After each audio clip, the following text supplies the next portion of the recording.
Hello, BookTube. For the BookTube event of March Mystery Madness, a month-long celebration of all things murder mystery, where I'm one of the many great hosts for the month of March. You've probably been seeing a lot of mystery-related videos cropping up in your feed all through the month. Every permutation imaginable, every kind of subgenre in murder mystery, every kind of lively discussion. It's been wonderful, absolutely wonderful to watch all those videos. And one of the little things that I'm doing, in addition to reading a ton of murder mysteries in March, I'm doing four little read-alongs in the month of March of four canonical murder mysteries with David Murphy, who took a little hiatus from BookTube for real life reasons and is joining me to read these things, even though he's not really familiar with the genre of murder mysteries or with fiction. And he's definitely not familiar with most of these books. I think in most of these books, maybe all of them, it's his first time reading them. And this has led to uneven results. He didn't like The Hound of the Baskervilles, which is practically against the law. And that was a bit of a rough landing for that first week. And then the second week, he slapped around the octogenarian Miss Marple for the whole course of his video. Some people, I tell you. Today, we are reading this. Josephine Tey's 1951 best-selling mystery novel, The Daughter of Time, which may be one of the best-selling murder mysteries of all time. But before we get to this novel, I thought I would tell you a little story. It's a little story about a character we'll call Little Richard. And Little Richard, when he was a boy, spent most of his youth pulling the wings off flies, blinding kittens, ordering the members of his various personal households to mutilate themselves, and then denying that he did it. And then when he was caught red-handed, endowing a pew at a church, commissioning a stained glass window for the salvation of his soul, and promising to do better, promising to mend his ways. And Little Richard was scarcely more than a child when he went to the Tower of London with a couple of his own armed retainers from his own household, went to personal quarters in the Tower of London. It wasn't always the dank, dark dungeon that became notorious for being under the Tudors. We'll be getting to that in the course of this video. And in when he reached a certain apartment, the apartment of his destination, he told his retainers to wait in the outer lobby. He went into the inner lobby and then into the apartments themselves and dismissed the retainers of the person who occupied that apartment, a man named Henry, who happened to be an anointed king of England, Henry VI. The nicest, scatterbrained, but nicest man you'd ever want to meet, who had just then sat down to a meal at his table. He was happy to see Richard. He was happy to see everybody, and got up from his table to ask Richard what was about. And Richard knocked him to the ground and sat astride him, and with a look of savage, maniacal, homicidal insanity on his face, commenced slamming the back of his head against the flagstones.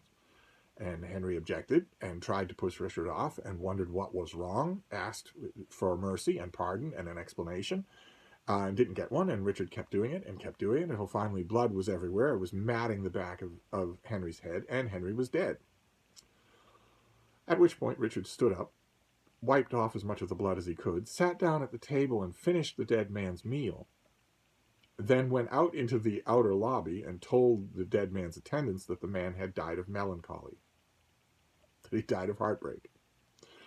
And then he went out into the outer lobby and told his own attendants that their business was done there.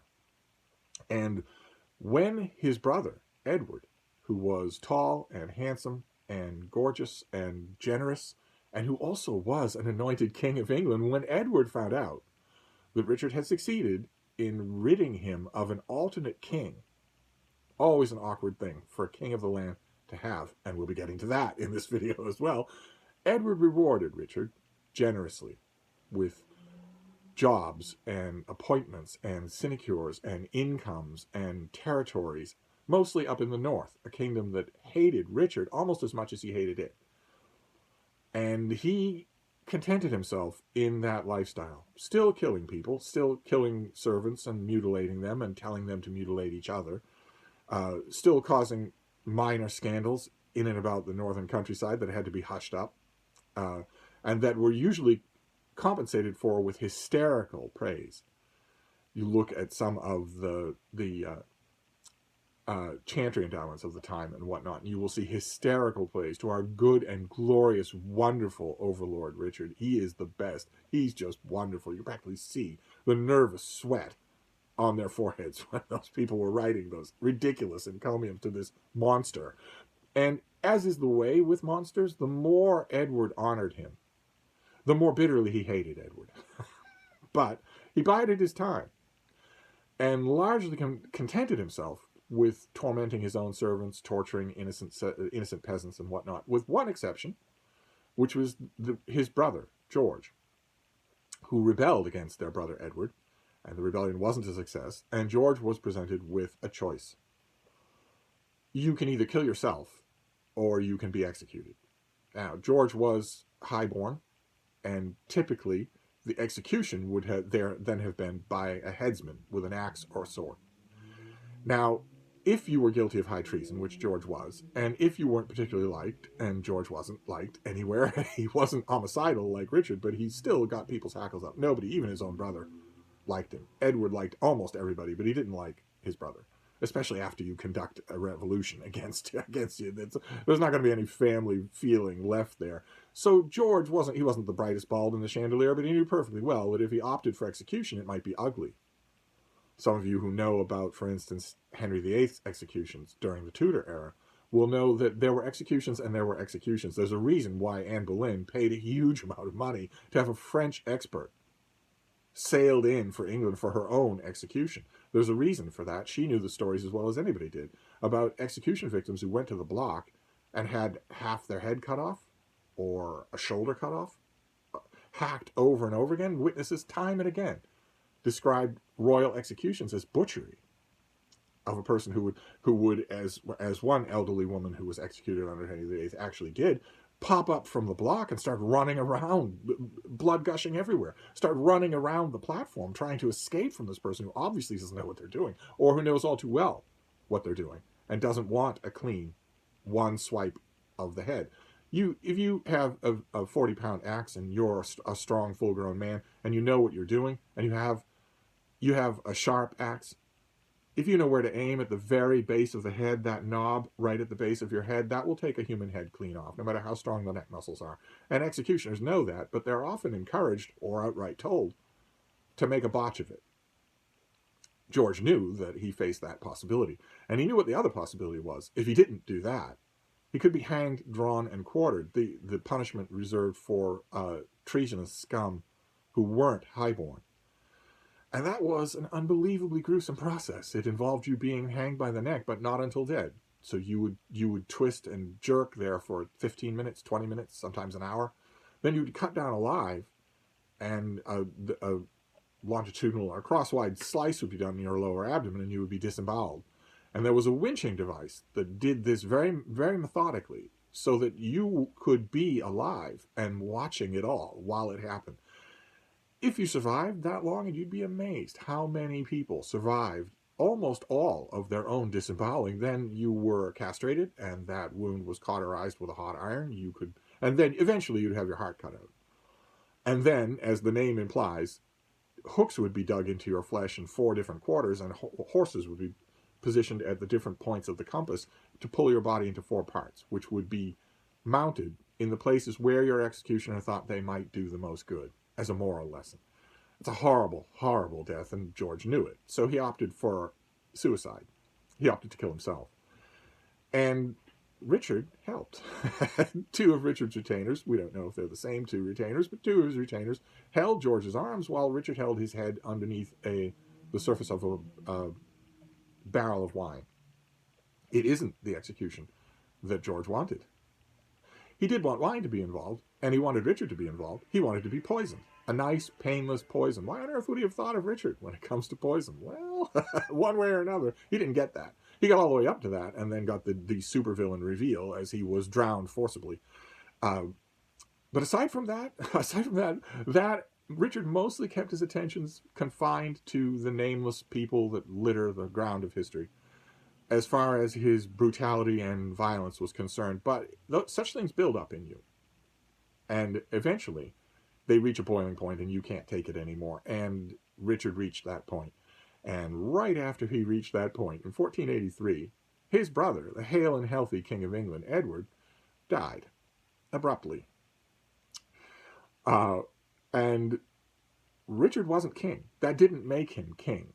Two tiny little obstacles stood in the way. He hadn't even thought about them when he had his brother poisoned. But they were his brother's children. His eldest, Edward, and his youngest, Richard. Edward, when Edward IV died abruptly, under mysterious circumstances, maybe of melancholy, the little boy became Edward V, and was, by all accounts, his father's son. By all accounts, he was strong-willed, but magnanimous, proud, but also glorious, would probably have made a very good king. Since he was so young, little Richard, was appointed his regent, was appointed regent until the boys got a little older. That was never part of the plan. And all you need is 5 seconds knowledge of human nature to know that some humans are never going to have that be part of the plan. Almost immediately, Richard suborned a clergyman into saying that he had been present when he married, that he had married the old king, Edward IV, to a different woman than the mother of the two princes, meaning that his marriage to the Woodville woman, to his queen, was bigamous, and the children were illegitimate, and they couldn't come to the throne. A neat little device, obviously not a word of truth to it, but one way or another, it wasn't enough. And Richard knew this better than anybody. Anybody still alive, anyway. Anybody that he had still left alive, because he knew perfectly well the danger of having a claimant to the throne alive while you are trying to claim the throne. It's no good. It's not good enough to declare them illegitimate. They have to be gone. They have to be dead. And so, once the two boys were together in the Tower of London, Richard had them killed. Sent 2 of his lieutenants. Were they the same 2 that held Clarence down in a butt of Malmsey? Were they the same 2 that stood outside while Richard pummeled Henry VI to death? No idea. We don't know. We know who they were, but we don't know if they're the same 2. But he sent his lieutenants to the Tower of London in the dark of night to kill the 2 boys, now known to history as the Princes in the Tower. And the thing that you want to keep in mind here is that Edward, young Edward, Edward V, was the bigger of the 2 boys, and would have tried to protect his younger brother, since he was also valiant. He wasn't a homicidal worm, like some Richards we could name. And so it's entirely likely, in fact probable, that when those 2 lieutenants went to the Tower of London to kill these 2 boys, Edward tried to defend his brother and so would have been killed first. The minute that Edward died, little Richard, not our little Richard, but the tiny little boy, Richard, became Richard IV. The minute Edward died, his brother became king, and then was immediately smothered, was immediately executed. And the bodies were dumped in a box and buried at the foot of a stair, somewhere in the dark warrens of the Tower of London. But the point here is that Edward would probably have died first, and then his brother after him, which means this one person was guilty of killing 4 anointed English kings. 4 of them. That is a record no one else has ever come close to equaling. But it worked. That was a fraught summer in 1493. It was 1483. It was a fraught summer because, of course, rumors started spreading right away. Once the boys disappeared, once they could no longer be seen from the windows of the tower, once they could no longer be confidently reported as at play in the tower's grounds or whatever, once they disappeared, it was common knowledge that Richard had had them killed so that he could be king. The reason it was common knowledge is because that is absolute basic human nature 101. It shouldn't need explaining to any adult. And yet, that's exactly what started to happen. A counter-narrative started to take hold. People started to say, for instance, in a later generation, people started to say, well, how do we know that story? We don't know what happened to the princes in the Tower. Famously, we don't. So how do we know that Richard killed them? Well, there's Sir Thomas More. He wrote a history of the event. and described in detail that Richard had the boys killed. And the counter-narrative said, well, Thomas More was just a child when all these events took place, so he can't have known. He must have been taking dictation from later sources, and he was in the pay of the Tudors who took over for uh, Richard, who conquered him in battle. Richard went on. He ruled for a couple of years, horrible years. No one liked him any more now than when he'd been effectively king in the north. And then a rival claimant to the throne, the man who would later become known as Henry VII, met him in battle, and Richard fell in combat. A horse, my kingdom for a horse. That famous line from Shakespeare's play that immortally villainizes Richard. Richard was butchered. He stripped of his armor and butchered on the battlefield. Took a massive blow to the head, and then another massive blow to the head. And his stripped naked body had a poignard stuck underneath his jaw to keep his mouth open, and his stripped naked body, covered in mortal wounds, was mounted on the altarpiece of a nearby church. Again, as a cautionary tale to anyone who might need it. And then after a while, it was taken down and tossed into a pit. And the Tudors took over. And eventually Thomas More came into their pay, took all sorts of advancements. Of course, you know the name of Thomas More, and wrote his little book on the subject. And the counter narrative said, well, he couldn't possibly have known. He's in the pay of the Tudors, so of course he's going to make their predecessor. He's going to make Richard into a villain. Never really understood that when scholars say that. I'm sure that every scholar who has ever said that has taken a lot of instruction from histories that weren't written by contemporaneous witnesses. In order to make that objection work, you have to say that Thomas More had no principles and was willing to falsify the record. But people did say that. Absolutely, they did. This counter-narrative also said, well, who knows what end there was to Tudor propaganda. That phrase took on a life of its own, specifically in relation to the rehabilitation of the reputation of Richard III. Suddenly people started saying, well, if Thomas More was part of Tudor propaganda, then maybe all of it was part of Tudor propaganda. Shakespeare's play, his immortal play, Richard III, that gives us one of the greatest villains in all of literature. Well, Shakespeare wrote under the Tudors. Maybe that was part of Tudor propaganda. And what about this whole hunchback business? One of the ways of vilifying Richard was always, well, he was a hunchback, and maybe that embittered his mind. Maybe he took a lot of abuse, and that embittered his mind. And maybe you had a counterculture narrative saying, well, we've already pretty much dismissed Thomas More's account. It can't be anything more than Tudor propaganda, and we can dismiss that too. It looks like the paintings of Richard III have been doctored to exaggerate a tilt in the shoulder. So we can dismiss that as well. And that counterculture would flare up for a while and then die down, flare up for a while and then die down. Usually it would die down because the majority of scholars and just ordinary readers would say, you're making some cases here, but on the other side is 270,000 years of human history and human nature. On the other side of the equation is human nature. And you're asking us to forget that in order to take all of this at face value. But we don't care one way or another. It's largely an academic debate. It would flare up and go away, flare up and go away, until 1951, until this book appeared. Suddenly, with the appearance of this book, with it becoming a mega bestseller throughout the decades, the school of that kind of counterculture, that kind of counter-narrative, took off with a vengeance. The policeman at the start of this novel, who is the main character, recently fell into a trapdoor, a literal trapdoor. He was chasing a criminal and he fell into a trapdoor and broke his leg. And we meet him in the hospital. And in the hospital, oh God, Richard has disappeared. Here, let's get him back. You don't want to be looking at my face this whole time.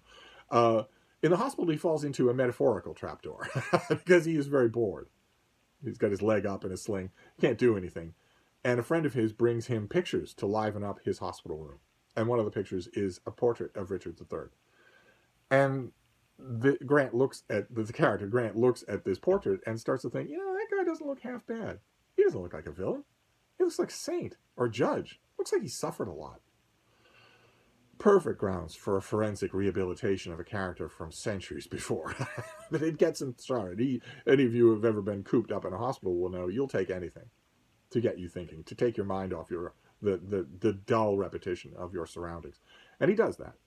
He starts off with child histories, then he goes on from there. He enlists the aid of a young man who becomes enraptured with the idea that maybe history is all bunk, and maybe Richard was a good guy.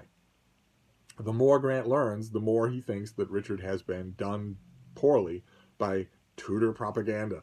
That what do these sources really say? Where do they really come from? What kind of cross motives might they really have? How much of it is hearsay? What Grant says is a policeman's absolute worst word.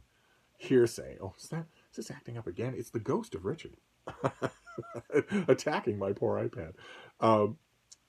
And that's all that the mystery is. One of the most remarkable things about this mystery is that it all takes place in a hospital room. It's kind of amazing that Josephine Tey can make that work. I feel confident. I haven't talked to David at all about this mystery. I feel confident, though, that he will judge that this is a better reading experience than what he viewed as The Body in the Library or The Hound of the Baskervilles. That maybe just on a literary level, this is better. I'm not 100% sure of that. I am 100% sure that will be his reaction to next week's murder mystery.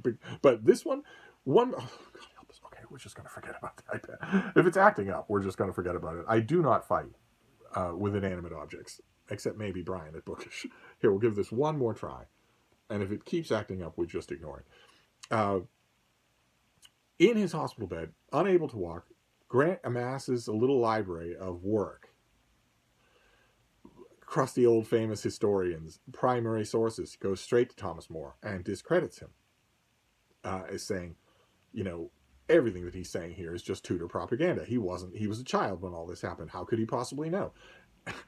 And maybe Grant, the character, hasn't read any histories, but Josephine Tey probably has. So she had to know how dumb an argument that is. But one way or another, triumphantly, Grant and his young assistant eventually come to the conclusion that poor Richard, God, I lost track of how many times that phrase occurs in this book. It must be enough times to make Benjamin Franklin roll over in his grave. But there was nothing poor about Richard. He was every bit the monster that Shakespeare made him out to be. In fact, worse. Shakespeare didn't know all the details, but one way or another. Eventually, the climax of the book is that Grant and his young amanuensis figure out that, just conclusively decide that Richard was completely innocent. In fact, far more than being completely innocent, that he was totally virtuous. Butter wouldn't melt in his mouth. He's a wonderful administrator, a wonderful friend, a wonderful brother, a wonderful husband. He wasn't any of those things. Wow, this is something else. I've never, if you've been watching these videos, I've never had a book act up like this before. This may be here, I'm just going to put this aside because this is just comical now. I'm just going to put it aside and talk to you. I don't need a haunted iPad. So one way or another, where was I? Oh yes. Eventually, the two of them just decide that that's the one drawback of not having a print book. I don't have a print copy of The Daughter of Time for the first time in 50 years. I don't have a print copy of it. That's the one problem. I don't have one of those pop sockets for the back of the iPad. That's bothering me. That really is bothering me. Sorry, I don't mean to let it hijack the video, but that is bothering me. Here, I'm gonna try this again because I'm as stubborn as a Yorkist in my own right. We're gonna try this one more time. I'm not gonna touch it at all. You need a visual aid here for my ranting, and I'm almost done with my ranting. Eventually, they decide that they will write a book in which they tilt at windmills, in which they try to rehabilitate the reputation of Richard III. And that's how The Daughter of Time ends. And it inflamed the imaginations of an entire generation of readers who embraced this book, wrote dissertations on it, I'm sure, actually, that it sent a lot of people into the formal study of history. I'm sure that a lot of working historians today owe their profession to this book. And in one small sense, that's a good thing. In one small sense, this book does a wonderful thing because it dramatically shows to the reader what any reader of history already knows, which is that history is a living thing. It comes alive when you start to examine it, when you start to read it. That Josephine Tey perfectly captures that experience in this book. of how thrilling history can be, of how open it is to you just digging into the sources, how legitimate it is for you to look at a settled narrative like The Princess in the Tower and say, how do you know any of that? Prove it to me. Or better yet, let me prove it to myself. This book dramatizes that experience, and that is great. And I have to believe that's probably why it's been so popular with so many readers. I don't believe that many readers had a dog in the fight for Yorkist or Lancaster or Tudor. I don't think they did. I think it was really that this made them think that they had been handed a load of hooey, and that it was thrilling to challenge the settled authorities of history in order to rectify that. In the 70 years since this book appeared, a couple of things have happened. One was completely unexpected, which is that Richard's remains were found. He was tossed into that pit after he was taken down from that altarpiece, but his skeleton was found in a car park just recently, in our own lifetime. And it turns out he had a very bad spinal deformity. The reformist apologist history just took that in their stride.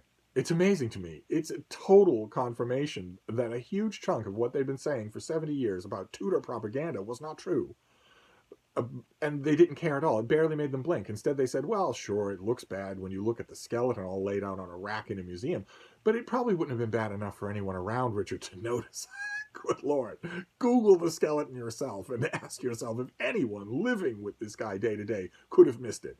They couldn't have. I don't understand the strength of this counter history. I really don't.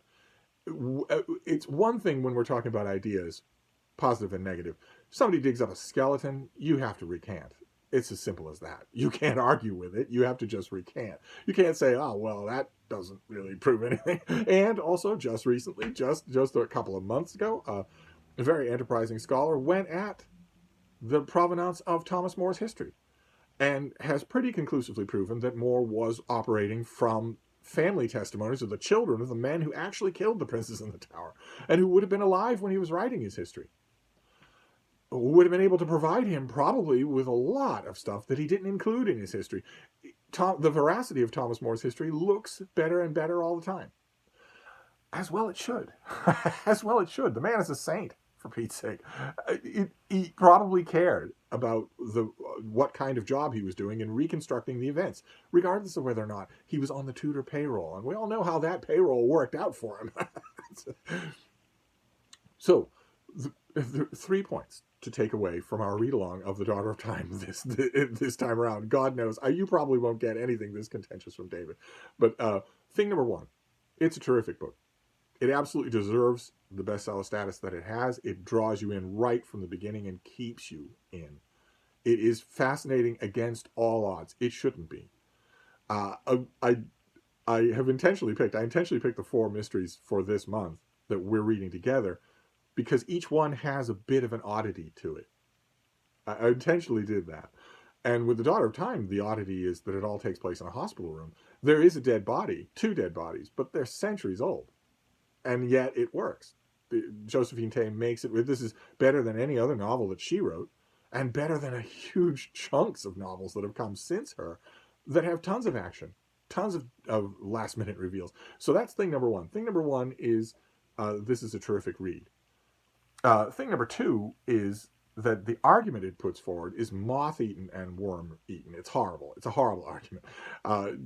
If you were trying to exonerate this guy, this is not the way to do it. There isn't, in fact, a way to do it. But nevertheless, the historical arguments in here, very engaging throughout. It is very engaging to watch the scales drop from Grant's eyes, but fraudulent.